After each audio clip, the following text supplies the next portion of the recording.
Ini bukan kisah tentang pahlawan, bukan pula kisah para sahabat besar yang namanya menggetarkan jazirah Arab. Tapi ini kisah tentang satu orang yang dikenal bukan karena kebaikannya, tapi karena dua tombak, dua target, dan dua jalan. Inilah kisah Wahsy bin Harb, pembunuh Sayyidus Syuhada Hamzah bin Abdul Muttalib, sang singa Allah. Tapi dia juga seorang pembunuh Musailamah Al-Kadzab, sang nabi palsu. Ia lahir bukan dari keluarga mulia, bukan dari bani besar. Ia adalah budak dari Habasyah, kulitnya hitam, tubuhnya kekar.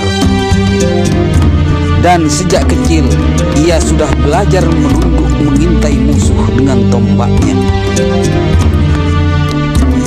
Tak ada warisan, tak ada silsilah. Ia tak punya hak bicara. Yang ia punya hanyalah satu hal, yaitu kekuatan. Di antara budak lain, Wahsy berbeda. Ia belajar mengintai, menghitung jarak, dan melempar tombak. Tubuhnya lentur, gerakannya halus, dan saat tangannya menggenggam tombak, ia menjadi senjata mematikan. Sementara itu, di tengah kota Mekah muncul seorang lelaki yang mengguncang tatanan Quraisy, Muhammad putra Abdullah, seorang nabi terakhir.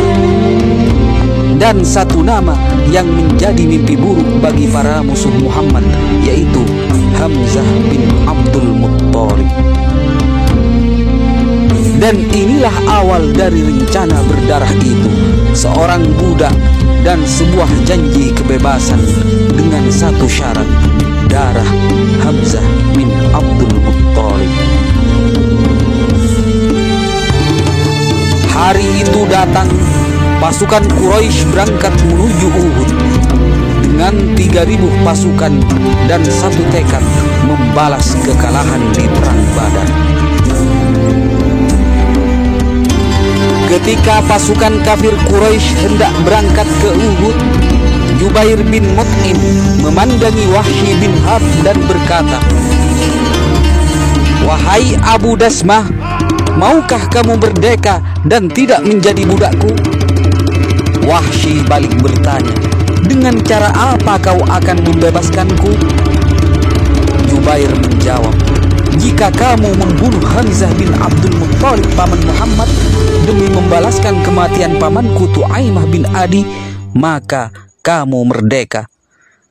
Lalu Wahsy kembali bertanya, "Siapa yang menjamin untukku bahwa janji itu akan dipenuhi?" Jubair berkata, "Siapa yang kamu inginkan dan aku akan menjadikan dia sebagai saksinya." Wahsy kemudian mereka bawa untuk dipertemukan dengan Hindun binti Utbah, istri dari Abu Sufyan. Karena Hindun sendiri memiliki dendam kesumat terhadap Hamzah, sebab Hamzah telah membunuh ayah, paman, saudara, bahkan anaknya sendiri di perang Badar. Oleh karena itu, tidaklah mengherankan jika Hindun sangat membenci Hamzah di antara orang-orang Quraisy lainnya. Tidak peduli dia lelaki atau perempuan, Hindun adalah orang yang paling giat dan keras untuk menghasut orang-orang agar mau berperang. Tujuannya semata adalah agar dapat membunuh Hamzah bin Abdul Muttalib berapapun harga yang mesti dia bayar. Pada awalnya, Hindun meminta Wahsy untuk membunuh salah satu dari 3 orang, yaitu Rasulullah, Hamzah, atau Ali bin Abi Thalib. Namun Wahsy menjawabnya, "Aku sama sekali tak dapat mendekati Muhammad, karena para sahabatnya lebih dekat kepadanya ketimbang siapapun lainnya. Sementara Ali, dia amat awas di medan pertempuran. Namun Hamzah terlalu galak sehingga dalam pertempuran dia tidak memperhatikan ke sisi lain. Dan mungkin aku dapat menjatuhkannya dengan suatu muslihat atau menyergapnya ketika lemah. Singkat cerita, pertempuran pun terjadi. Dalam pertempuran itu, tiba-tiba datang seorang penunggang kuda Quraisy yang bernama Siba bin Abdul Uzza mendahului langkah Wahsy bin Harb. Lalu Siba berkata kepada Hamzah, "Lawanlah aku, wahai Hamzah, lawanlah aku." Hamzah pun menjawab tantangannya. Dia berkata, "Mendekatlah wahai anak wanita musyrik, mendekatlah ke sini." Hamzah pun langsung mengayunkan pedangnya ke arah Siba. Lalu Siba bin Abdul Uzza langsung tersungkur dan menemui ajalnya. Pada saat Siba terbunuh, Wahsy bin Harb langsung mencari posisi yang pas.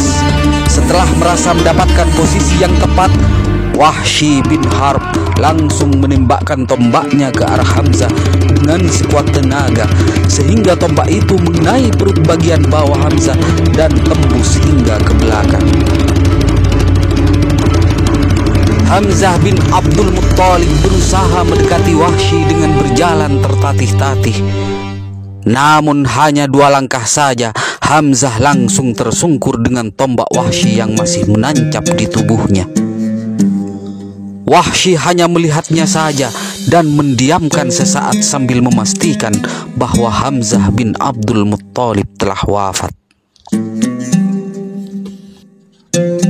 Tak cukup dengan kematian Hamzah dengan tombak yang masih menancap di tubuhnya, Hindun memutilasi tubuh Hamzah dan dunia menyaksikan kebiadaban dalam perang yang tak biasa. Rasulullah SAW menemukan tubuh Hamzah keesokan harinya. Ia menangis terseduh-seduh. Tak pernah ada tangis Rasulullah seperti ini kecuali di Uhud. Setelah perang Uhud selesai, Wahsy bin Harb kembali ke Mekah dalam keadaan merdeka dari perbudakan. Setelah sekian lama Wahsy bin Harb hidup dalam kemusyrikannya, ia terus mengamati perkembangan agama Rasulullah SAW. Setiap kali agama Rasulullah semakin berkembang, semakin berat beban yang Wahsy pikul. Rasa takut dan cemas menggeluti jiwanya. Keadaan terus berjalan sampai tibalah Fathu Mekah, di mana Rasulullah SAW membawa pasukan besarnya untuk menaklukkan kota Mekah. Ketika Rasulullah SAW dan kaum muslimin berhasil menaklukkan kota Mekah, Wahsy langsung melarikan diri ke Taif karena ia sangat takut terhadap pasukan besar kaum muslimin. Namun ketika sampai di sana, ternyata penduduk Taif sudah berbondong-bondong masuk Islam. Hal ini yang membuat hati Wahsy semakin kebingungan dan ketakutan. Dia berkata, "Hendak lari kemana aku?" Baginya, dunia terasa sempit.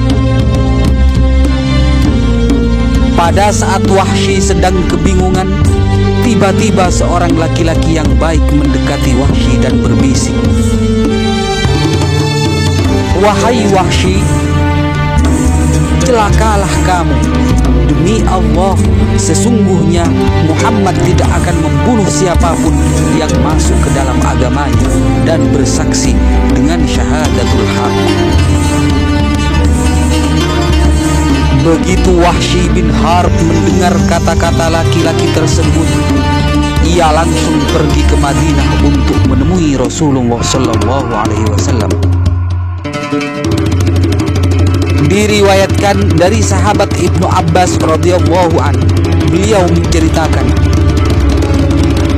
Wahsy berkata, "Wahai Muhammad, bagaimana engkau akan mengajakku masuk Islam, sedangkan engkau sendiri pernah berkata bahwa seorang pembunuh, seorang musyrik, dan seorang pezina yang telah terjatuh ke dalam dosa, dia akan menerima azab yang berlipat ganda serta kekal di neraka dalam keadaan hina. Sedangkan semua itu telah aku lakukan. Apakah menurutmu ada sedikit keringanan bagiku atas dosa-dosa itu? Sebagai jawaban atas pertanyaan Wahsy, turunlah surah Al-Furqan ayat ke-70 yang berbunyi, Illa man taba wa amana wa amila amalan salihan faulaika yubaddilullahu sayyi'atihim hasanat wa kana Allahu ghafuran rahima. Kecuali orang-orang yang bertaubat, beriman dan mengerjakan amal soleh, maka Allah akan mengganti kejahatan mereka dengan kebaikan, dan Allah Maha Pengampun lagi Maha Penyayang. Mendengar firman Allah itu, Wahsy kembali bertanya kepada Rasulullah, Wahai Muhammad, persyaratan ini, taubat, beriman, dan beramal soleh amat berat. Tidak mungkin aku dapat memenuhinya. Keberatan Wahsy ini kemudian menjadi sebab turunnya ayat lain, yaitu surah Az-Zumar ayat ke-53. Qul ya ibadiyalladzina asrafu ala anfusihim la taqnatu min rahmatillah innallaha yaghfiru dzunuba jami'a innahu huwal ghafurur rahim. Katakanlah wahai Muhammad, wahai hamba-hambaku yang melampaui batas dengan menzalimi dirinya sendiri, janganlah berputus asa dari rahmat Allah. Sesungguhnya Allah mengampuni dosa semuanya. Sesungguhnya Dialah yang Maha Pengampun lagi Maha Penyayang. Setelah ayat itu turun, Wahsy kemudian menjawab ia sanggup dan kemudian masuk Islam. Ia berdiri di hadapan Rasulullah SAW dan mengucap kalimat syahadat, Asyhadu an la ilaha illallah wa asyhadu anna Muhammadar Rasulullah. Orang-orang di sekitarnya terdiam. Ini orang yang telah membunuh Hamzah dan sekarang dia ingin masuk Islam. Rasulullah SAW menerima syahadat Wahsy, tapi beliau tak menatap wajahnya. Rasulullah memalingkan muka dengan tenang. Wahsy menunduk menahan tangis. Rasulullah berkata, bolehkah kau jangan sering menampakkan diri padaku, wahai Wahsy? Tak ada kemarahan, hanya luka. Luka yang begitu dalam dari seorang paman yang sangat dicintainya. Wahsy telah menjadi muslim, tapi ia tahu Islam menghapus dosa, tapi tak selalu menghapus luka. Setelah wafatnya Rasulullah SAW, muncul gelombang kemurtadan di berbagai wilayah Jazirah Arab. Salah satu yang paling berbahaya adalah munculnya seorang nabi palsu bernama Musailamah Al-Kadzab dari Bani Hanifah di Yamamah. Ia mengklaim kenabian dan ribuan orang mengikutinya. Khalifah Abu Bakar As-Siddiq mengirim pasukan besar yang dipimpin oleh Khalid bin Walid untuk menumpas fitnah besar tersebut.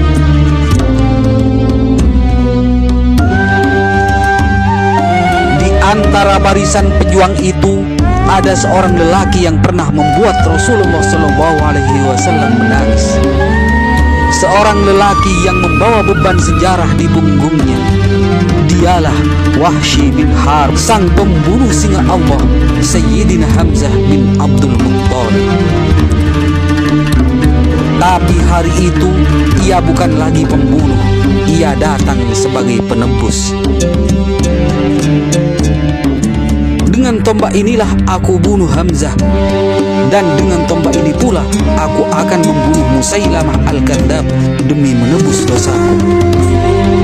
Ya Ya Allah, dulu aku bunuh orang terbaik demi kebebasan. Sekarang izinkan aku bunuh musuhmu demi penebusan. Perang pun berkobar. Bani Hanifah bertempur sengit dipimpin oleh nabi palsu mereka. Banyak sahabat gugur satu persatu. Pasukan muslim hampir terdesak, tapi mereka tidak mundur. Di antara mereka Wahsy diam. Ia menanti, ia mencari. Targetnya hanya satu, Musailamah Al-Kadzdzab. Ketika Musailamah muncul di depan mata, Wahsy tahu inilah saatnya. Ia mengangkat tombaknya, melemparnya. Tombak itu menancap tepat di tubuh Musailamah Al-Kadzdzab. Lalu datang seorang sahabat lain, Abu Dujanah dan Abdullah bin Zaid, menyempurnakannya hingga Musailamah tewas. Fitnah besar itu telah berakhir. Wahsy tidak bersorak. Ia tidak memegangi kepala musuhnya. Ia hanya duduk memandangi tombaknya, dan air mata mengalir dari matanya. Ya Allah, Engkau tahu aku dulu menusukkan tombak ini karena kebodohan, tapi hari ini aku menusukkannya karena cinta pada agamamu.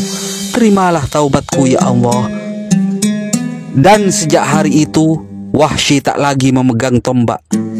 Ia habiskan hidupnya dalam ibadah, dalam penyesalan, dan dalam doa. Ia tahu luka tak selalu sembuh, tapi Allah Maha Pengampun. Dan dua tombak yang pernah ia lempar kini jadi saksi atas perjalanan jiwa dari gelap menuju cahaya. Demikianlah kisah Wahsy. Semoga kita dapat mengambil manfaatnya. Assalamualaikum warahmatullahi wabarakatuh.